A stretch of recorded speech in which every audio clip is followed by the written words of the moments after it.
Fala galera, Thiago Ferreira aqui para falar hoje do Avaí Kinderman, de Karine Bossetti, as Leoas, de Caçador.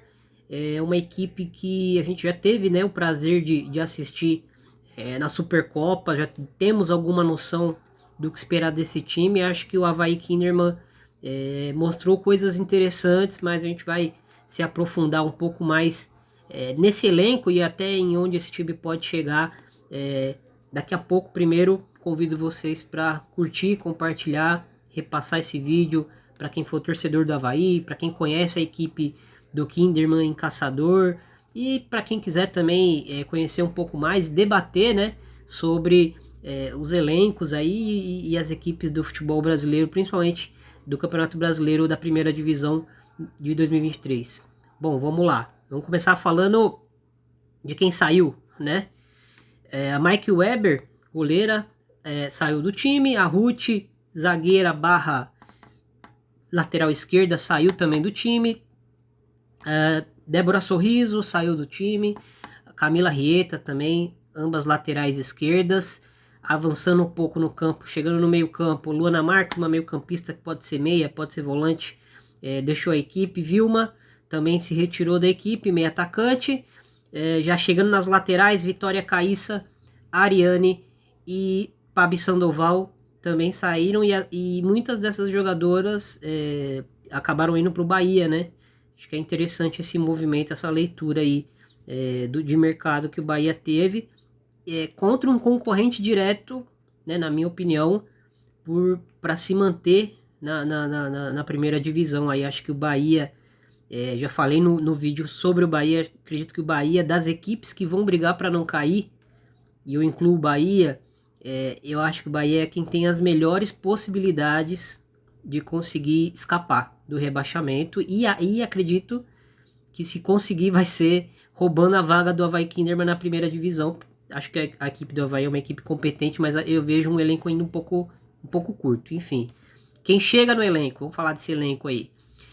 Goleiras, Lorena Bauner, Lucilene, lateral esquerda, Joyce Manfio, Kayla, lateral direita, Miriam, Raquel Beatriz, Alímpia Fretes pode ser zagueira, pode ser lateral direita e pode ser volante, né? Jogadora da seleção paraguaia. Ela não tem muita estatura para zagueira, mas já jogou muito assim na carreira e é onde a formação dela ocorreu, nas categorias de base da seleção feminina paraguaia. Então fica esse adendo.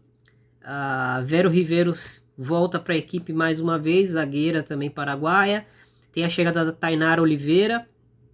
Avançando um pouco no campo, temos a Ximena, né, a volante, que já teve passagens pelo Internacional, então, né, a gente já tem uma referência aí dessa jogadora uruguaia. Luciane Baião, que nessa primeira amostragem do Avaí Kinderman na Supercopa teve um papel de meia atacante, né? Acho que interessante esse posicionamento novo dela. A gente vai ver no decorrer da temporada como ela vai se desenvolver por ali. A Joyce Manfio a gente já comentou, né? Lateral esquerda, mas pode ser uma jogadora que jogue numa linha um pouco mais avançada. Falando já das pontas, então, a Anaísa, né? Que foi titular na Supercopa, uma jogadora que tem passagens por seleção de base, muito dribladora, estava no Ceará, que subiu de divisão, e agora chegou ao Avaí Kinderman.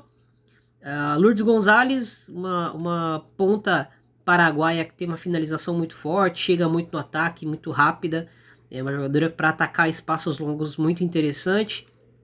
Indo para o centro do ataque, a Jamel, conhecida como Taiciane, né, a atacante, centroavante, que pode até atuar num papel às vezes um pouco mais recuado, mas ela tem muito mais esse perfil de camisa 9. E Brenda Patrícia, atacante, se juntando a um elenco onde poucas jogadoras ficaram, né? E aí a gente pode até citar todos os nomes, porque são poucas jogadoras mesmo. Tayane ficou, a Dani Venturini, Raquelzinha, a Bia Nicoletti, Renata Ferreira, a Camila, né, volante, a Pamela dos Santos, enfim, poucas jogadoras ficaram nesse elenco do Avaí Kinderman. Então a gente percebe que foi um time que teve mudanças profundas no seu elenco.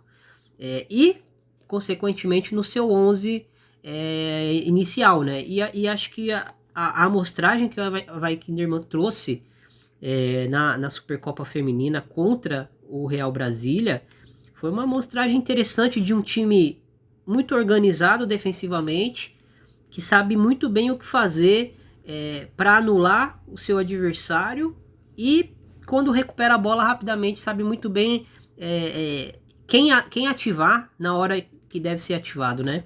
Então, assim, com pouquíssimo tempo de trabalho, eu achei que é um time já bem organizado, achei um dos times mais organizados da Supercopa Feminina, apesar de já ter caído na primeira fase contra um Real Brasília, que na minha opinião tem mais material humano, tem um elenco, um grupo que está fechado há muito mais tempo, né? Então, acho que essas duas coisas pesaram, mas o Havaí Kinderman flertou com a classificação sim, fez um jogo bem difícil contra o Real Brasília, deu a bola para o Real Brasília e conseguiu se defender com muita qualidade e ser ameaçador quando conseguia recuperar a bola. Então, acho que fica aí esse adendo para uma equipe que mostrou coisas muito boas. Ainda não tinha a Lourdes Gonzalez e a Límpia Fretes à disposição nesses jogos da Supercopa Feminina, e são jogadores que tendem a ser titulares, pelo menos a minha impressão é de que a Límpia Fretes vai ser titular, a Lourdes eu acho que tem teto para ser titular, mas a gente precisa ver como é que vai ser